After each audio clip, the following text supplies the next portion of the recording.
조명이 꺼지자 스튜디오는 마치 한순간 얼음장처럼 굳어버렸다. 환호와 박수, 휴대폰 플래시의 반짝임이 순식간에 사라지고 캔버스처럼 하얀 고요가 무대를 덮쳤다. 그 정적의 틈을 먼저 찍고 나간 사람은 김용빈이었다. 그는 망설임이 없었다.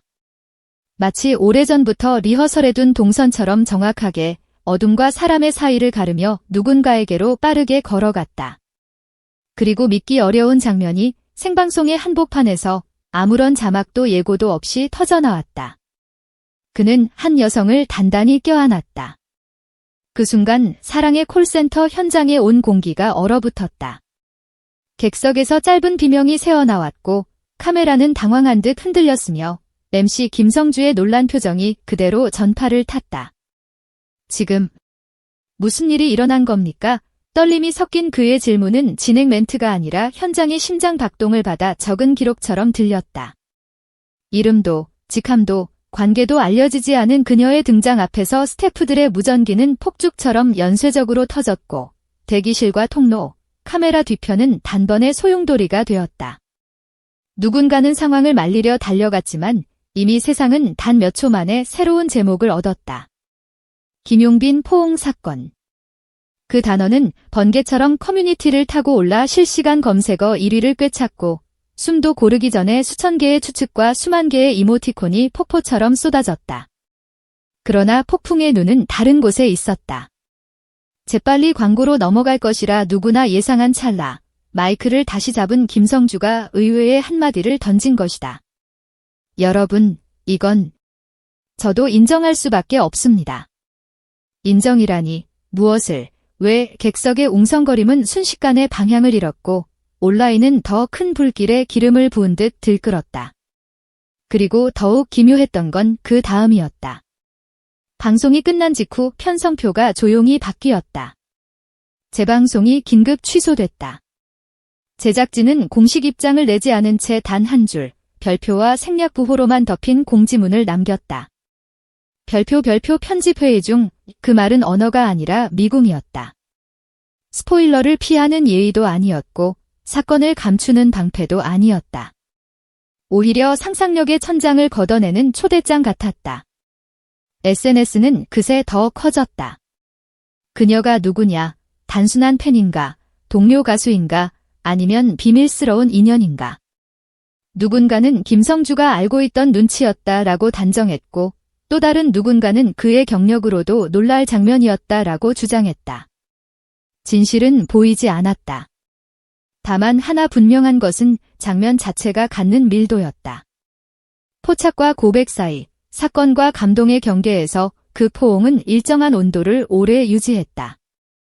뜨거움은 시간이 흐를수록 더 명확해졌다. 다음 날 아침, 포털의 첫 화면은 흰 배경 위에 검은 활자로 가득 차 있었다. 김용빈, 여자, 무대 뒤, 포옹, 사고. 뉴스의 문장들은 모두 놀람으로 시작했지만 끝은 달랐다. 어떤 기사들은 공개 연애설을 붙였고 어떤 기사들은 비밀 결혼설을 걷어 올렸으며 또 어떤 기사들은 전 연인 재회라는 말까지 꺼냈다. 그러나 원스타 매니지먼트의 입장은 단호했다.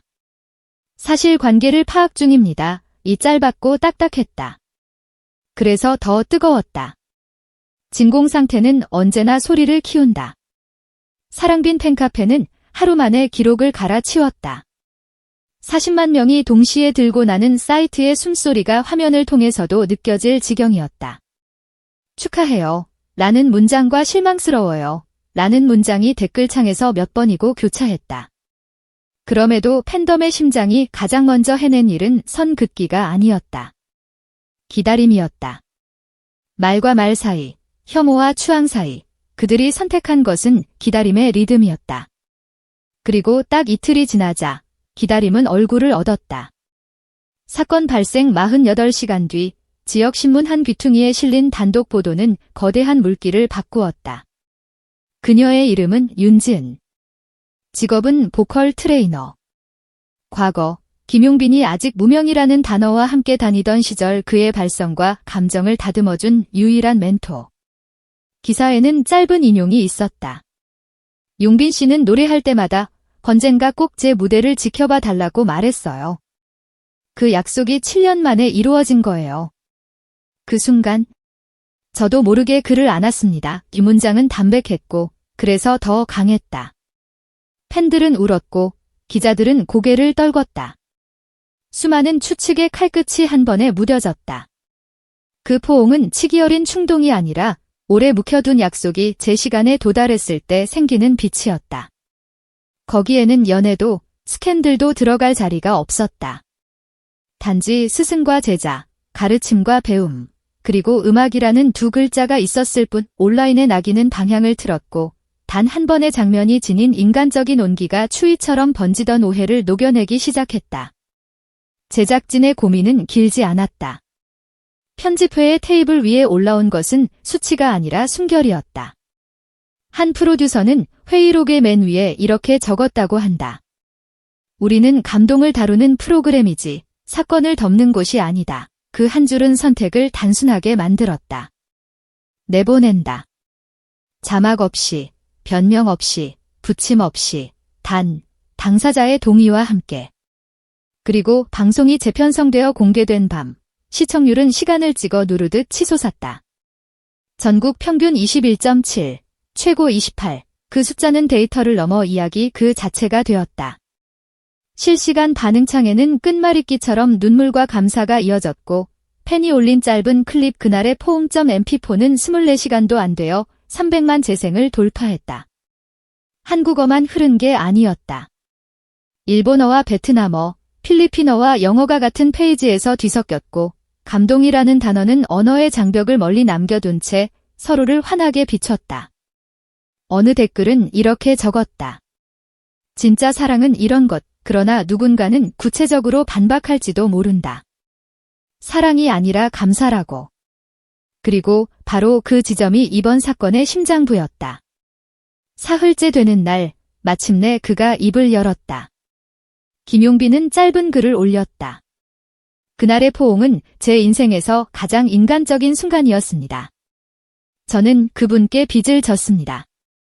그 포옹은 사랑이 아닌 감사였습니다. 그 감사를 무대 위에서 노래로 돌려드리고 싶었습니다. 단정했고 조용했고 그래서 멀리 갔다. 몇 분 만에 수십만 번 공유된 그 문장은 스스로 방어막이 되기보다 앞서 불붙은 서사를 새로운 결말로 이끌었다.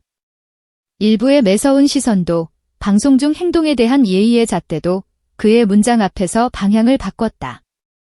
예의란 타이밍이 아니라 진심의 모양일 때 더 단단하다는 것을 그날 모두가 함께 배웠다. 며칠 후 그는 인터뷰에서 덧붙였다. 저는 완벽하지 않습니다. 하지만 진심으로 노래하려 합니다. 그날의 포옹이 없었다면 저는 여전히 무대 위로만 남았을 겁니다. 그 문장은 선언이 아니라 고백이었다.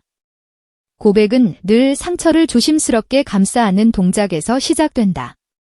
팬덤은 움직였다. 누구보다 빠르고 누구보다 따뜻하게. 사랑비는 그 포옹을 기억하기 위한 해시태그 캠페인을 시작했다.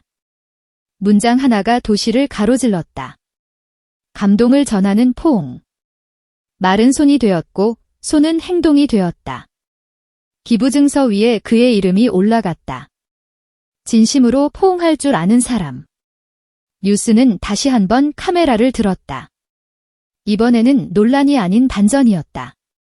팬들이 만들어낸 이야기의 재편집. 사건은 여기서 비로소 사건이 아닌 서사가 되었다. 서사의 힘은 늘 사람에게 있다. 누군가의 진심이 방송을 통해 공기 중에 풀려났을 때 그것을 붙잡아 온기로 되돌리는 일.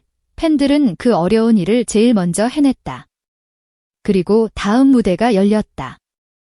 부르의 명곡 스페셜. 그는 사랑밖엔 난 몰라를 부르다가 결국 눈물을 흘렸다. 카메라는 이번엔 놀라지 않았다. 객석이 먼저 울고 스태프가 뒤따라 울고 무대의 조명이 가장 마지막에 눈시울을 붉혔다. 그 순간 그는 누군가의 우상이 아니라 누군가의 사람으로 팬들의 이름 속으로 천천히 걸어 들어갔다.